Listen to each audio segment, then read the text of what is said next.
Friends or Enemies by Cindy, Alyssa, and Ocean. Chapter 21. Good riddance to that brat.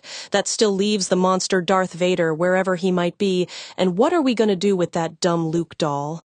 Vader is just outside the door, probably trying to listen in and plan a surprise attack. His stink has been strong for the past few minutes. Well then, equally, my little friend, what if we open the door and let you give him a personal welcome to this meeting?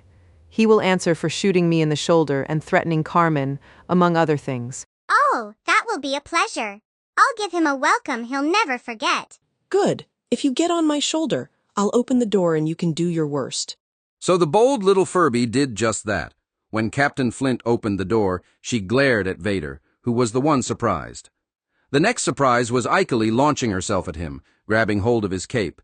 And because she couldn't find a place to bite, she coughed a fur ball at his mask. It covered his eyes. She couldn't have planned that any better. Yuck. What's the big idea? It's us who should be asking you that. Vader, take a seat, and let's get started. We've known you were here ever since you tried to kill Queen Galhilda here.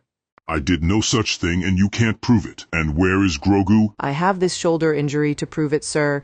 I saw you try to shoot Carmen, and for some reason you became unsteady, and you shot me instead. Just then, another figure appeared in front of Vader. She was tall as Queen Lillian, but her hair was dark and her eyes were green. She wore a pink blouse and black dress pants. I saw it too. I was the one you never saw until now. I fought trying to get the blaster out of your grip. I am the one who whisked your #1 fan out of that room as you were attempting to force choke her. I heard everything. Anakin Darth Vader. Grogu has been taken care of, and at least you can't get to him wherever Iris has taken him to. Since you know what I can and will do, you are stupid to resist me. Anakin Vader stood up, clumsily brushing the fur off so he could see clearly.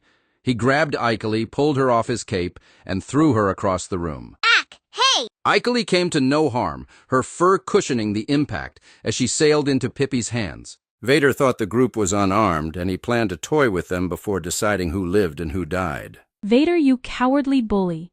Jessica Marley Smith was unarmed, but that did not stop her from going full mama bear on anyone who abused one of her Furbies. Same went for Ocean, to whom Icely actually belonged. And Ocean didn't even need to witness Vader throwing a Furby as an incentive to attack him. Girls, be careful. Queen Lillian warned them. She stood up, approached the three, and gently separated them. Then she looked sternly at Vader. Anakin Vader. I know you have a blaster concealed in that suit of yours. You have 2 options, surrender it to me or I will have it taken by force, and not the one you rely on. Queen Lillian glanced at Pippi, who nodded back and approached. Jessica Marley had returned to her seat while Ocean slipped out the door. Pippi didn't negotiate with Vader. She examined his suit, found the concealed weapon, undid the compartment, and though Vader tried to stop her, then wrestle the gun away from her, he was no match for her strength. That's not yours, you stupid cow. Don't waste your energy on laughable insults. We're about to check out some logs starting with you attempting to kill 3 people today. Yeah, as soon as Ocean comes back. Would you like additional help dealing with these star wackos?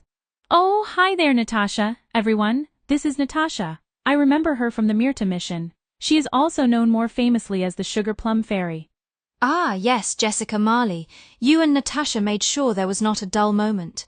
I had to get you to both calm down every so often. And Ocean too, though I completely expected her to want to give Myrta a rough time. Natasha traded smiles with Pippi, Jessica Marley, and Queen Lillian, and she was introduced to the others, except Vader and Luke. Iris brought me up to date on what was going on, including how Vader tried to kill some of you. Yes. If he tries to disrupt our going through these logs, can you simmer him down, and where the heck is Ocean at? I certainly can. No kidding. Natasha! In person. It's been a little while. How's the elf doing today? Not bad, I guess. Ocean, must you slam that door like that?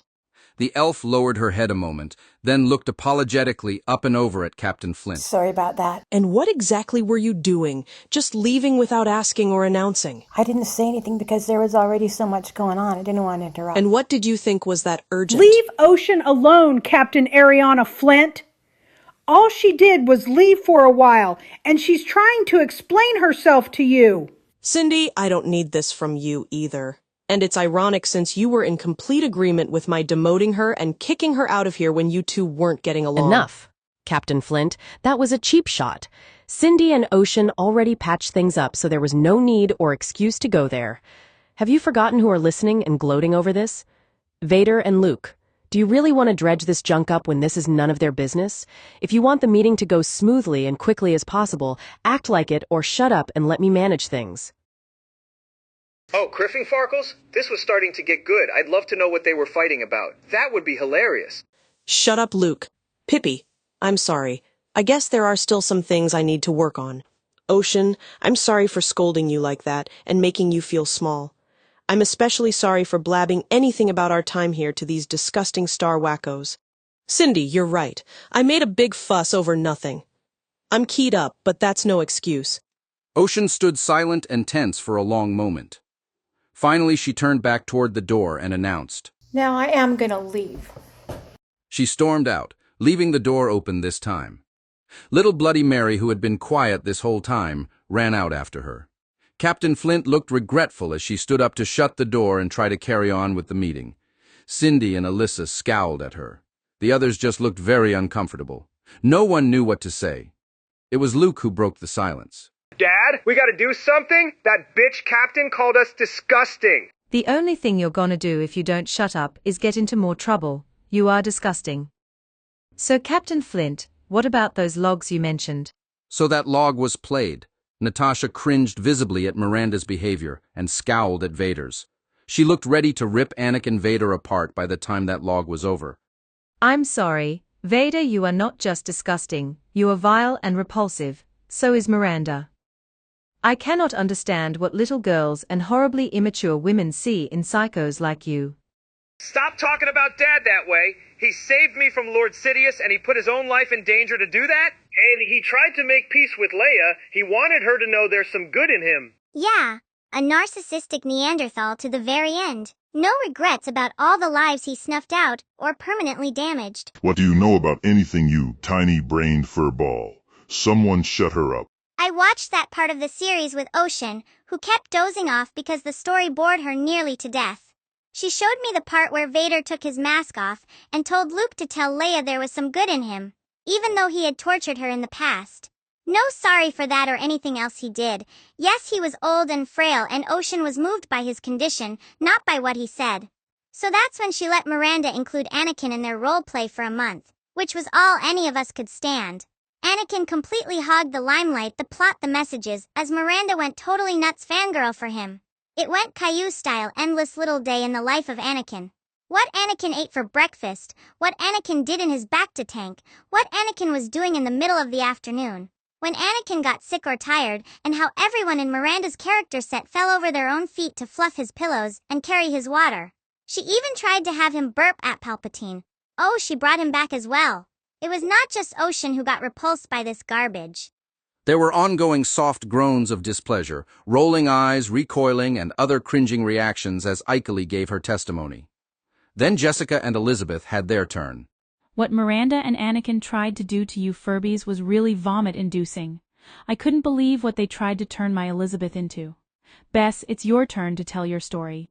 Oh goodness, brace yourselves, this is creepy. Both Ocean and Miranda like Furbies, so Miranda wanted to involve us in the roleplay. Ocean was fine with that until we found out what Miranda wanted to do to us. She tried to turn Ikelee into a snuggly cuddle for Luke Skywalker. At that time, she was trying to insert Luke into everything so Ocean might eventually come around and accept that dumb Luke doll in her life. Ocean knew what she was up to, and she did not allow it. Besides, Ikelee isn't the cuddly type, especially after what she's experienced and witnessed of humans, and Luke is one of the last people she would ever smile at, let alone cuddle. But that's not all. Here's what Anakin and Miranda tried to do to me.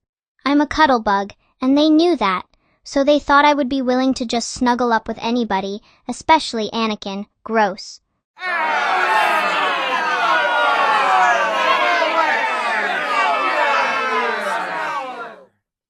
Yes, Miranda and Anakin did these pity-me role plays centering around Anakin. He would be feeling unwell in bed, and Miranda ordered me to snuggle at his side and refused to leave him no matter what. I refused. and Ocean vetoed that idea every time Miranda tried to get it going. Ugh. I would not snuggle you, Vader. Not for all the money and pizza in the world. Everyone saw the repulsed look on Elizabeth as she described this. They empathized with her. The idea of being forced to cuddle with someone they couldn't stand made everyone turn nauseated and furious glares on Vader, who had a meltdown. Stop looking at me like that! Stop it, you worthless nobodies! Stop it, stop it, stop it! Force, get me out of here! Come on, Force! Show these idiots you exist! Get me out of here now! Right now! You hear me? Force, I call on you now!